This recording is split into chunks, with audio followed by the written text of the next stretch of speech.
আমার যে উপজেলা দুইটি আছে কাউনি এবং পীরগাছা, এখানে দুটি রেল স্টেশন রয়েছে, সেগুলোকে আধুনিকায়ন করে বগুড়া থেকে সিরাজগঞ্জ পর্যন্ত সরাসরি রেলপথ নির্মাণ করা হোক। আমাদের মাননীয় প্রধানমন্ত্রী এখানে আছেন, তিনি সেদিন বগুড়ায় গিয়ে বগুড়া থেকে সিরাজগঞ্জ পর্যন্ত এই টানা যে রেল লাইন আছে সেটা নির্মাণের কথা তিনি বলে এসেছেন। মাননীয় স্পিকার, আপনাকে ধন্যবাদ।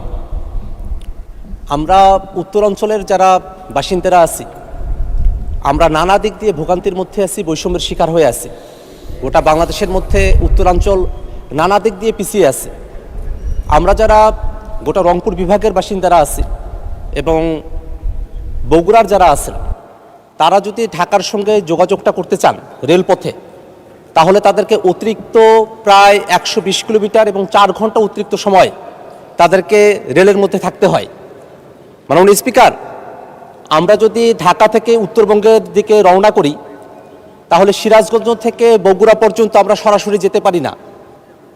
আমাদেরকে বগুড়াও যদি যেতে হয়, তাহলে নওগাঁ, নাটোর, পাবনা 3 জেলা ঘুরে এসে তারপরে আমাদেরকে বগুড়ায় যেতে হয়।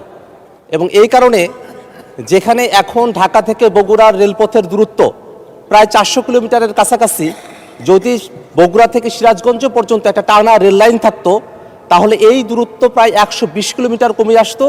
এই দূরত্ব হয়ে দাঁড়াতো তখন 280 কিলোমিটারের কাছাকাছি। এটা আমরা যারা রংপুরের বাসিন্দা আছি তাদের জন্য একই রকমের সত্য।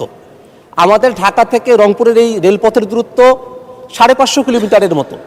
যদি বগুড়া থেকে সিরাজগঞ্জ পর্যন্ত টানা রেলপথটা নির্মাণ করা হয়, 70 থেকে 80 কিলোমিটারের মতো হবে। তাহলে আমাদের রেলপথের দূরত্ব প্রায় 120 কিলোমিটারের মতো কমে আসবে।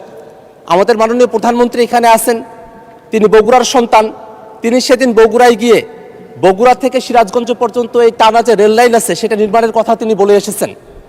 আমরা প্রায় 20 বছর যাবত উত্তরবঙ্গের যারা বাসিন্দারা আছি, এই রেলপথ নির্মাণের কথা আমরা শুনে আসছি, কিন্তু এখনো পর্যন্ত নানা বাস্তবতার কারণে সেটাকে এখনো পর্যন্ত আমরা আশার আলো আমরা এখনো পর্যন্ত দেখি নাই।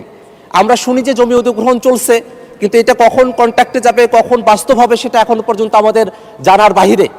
যদি উত্তরাঞ্চলের যারা বাসিন্দারা আমরা আছি, রংপুর, গাইবান্ধা, লালমনিরহাট, কুড়িগ্রাম, এই জেলাগুলো, পাশাপাশি দিনাজপুর, ঠাকুরগাঁও, পঞ্চগড়, নীলফামারী, জয়পুরহাট, বগুড়া, পুরো যে অঞ্চলটা আছে উত্তরাঞ্চল, এই উত্তরাঞ্চলের কোটি কোটি মানুষেরা, লাখো লাখো মানুষ যাদেরকে ঢাকা আসা যাওয়া করতে হয়, তারা যদি এই রেলপথ নির্মাণটা করা হয় বগুড়া থেকে সিরাজগঞ্জ পর্যন্ত, তাহলে তারা অনেক ভোগান্তি থেকে তারা রেহাই পাবে। এবং আমাদের উত্তরাঞ্চলের যে কৃষি পণ্যগুলো আছে সেগুলো আমরা খুব সহজে ঢাকা পর্যন্ত আমরা আনা নেওয়া করতে পারবো। এবং এই যে অতিরিক্ত 120 কিলোমিটার চলতে হয়, তার কারণে কিন্তু অতিরিক্ত জ্বালানিও খরচ হয়, অতিরিক্ত ভাড়াও আমাদেরকে দিতে হয়। আমাদের ভাড়া কমে আসতো, দূরত্ব কমে আসতো, আমাদের সময় কমে আসতো। এই কারণে আমি মাননীয় মন্ত্রীর কাছে আহ্বান রাখবো, আমার যে উপজেলা দুইটি আছে কাউনি এবং পীরগাছা, এখানে দুটি রেল স্টেশন রয়েছে, সেগুলোকে আধুনিকায়ন করে বগুড়া থেকে সিরাজগঞ্জ পর্যন্ত সরাসরি রেলপথ নির্মাণ করা হোক।